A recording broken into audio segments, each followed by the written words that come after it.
You know, at Bridgeport's Harding High School, sports teams aren't just a source for the kids to go out and have fun. It really could be a matter of life and death, giving the kids something to do to keep them off the streets. And Eddie Santiago, the football and wrestling coach at Harding, knows that all too well, which is why he does everything he can possibly do to make sure there's a wrestling program at Harding High School. He is the spotlight for our Coaches Spotlight tonight. The Coaches Spotlight is sponsored by Burns Insurance and Financial.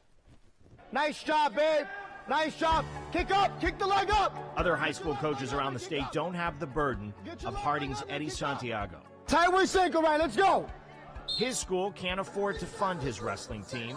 Well, some coaches may have accepted the fate, but Santiago knows all too well how important this program is to these kids. It's a tough situation here. We come from a tough demographic.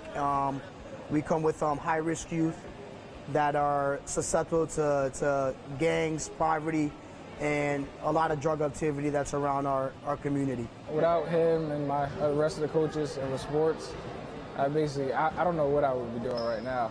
Sports just helps me to stay out the streets and keep all that negativity that's around my city out my head, and I just focus on school and sports. Go right to work, get busy, let's go. And so Santiago found a way to fund the program through donations through the nonprofit Adversity to Prosperity. We have people see our story and really be encouraged and inspired by what we're doing here with the Harding Wrestling Program. And every year we're trying to raise funds to sustain it, and we've been successful the last 3 years. And this year our coaching staff is not taking a paycheck because we didn't raise enough funds to get paid, but we wanted to continue with the program. Get the hands off. You're down. That's right. Santiago and assistant coach John Ramos don't get paid for their hours of work. Haven't for a couple of years. Tells you that he actually cares.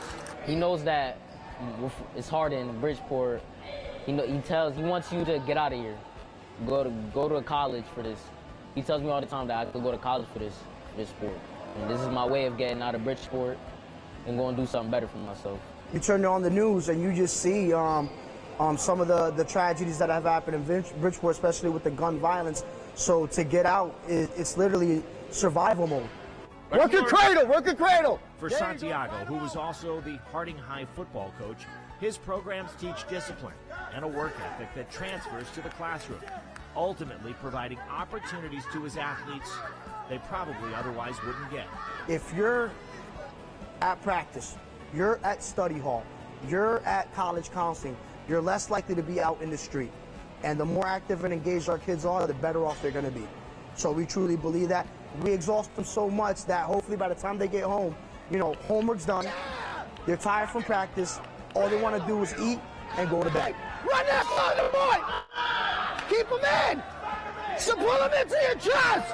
None of anything outside of Bridgeport. So this is all they know. There's a whole big world out there that they're able to have access through our programs, and that's for what Get Out means. It literally means let's get out of Bridgeport and try to find a better life somewhere else. You win that match. Santiago says, love your kids and they will love you right back. Give them a family, which is what his teams are, and they will flourish. He says he sees it every year in his programs. Youngsters who go to college, who get jobs, and come back to be role models to his current athletes. That's the payment. That's the payment. 1, 2, 3, run!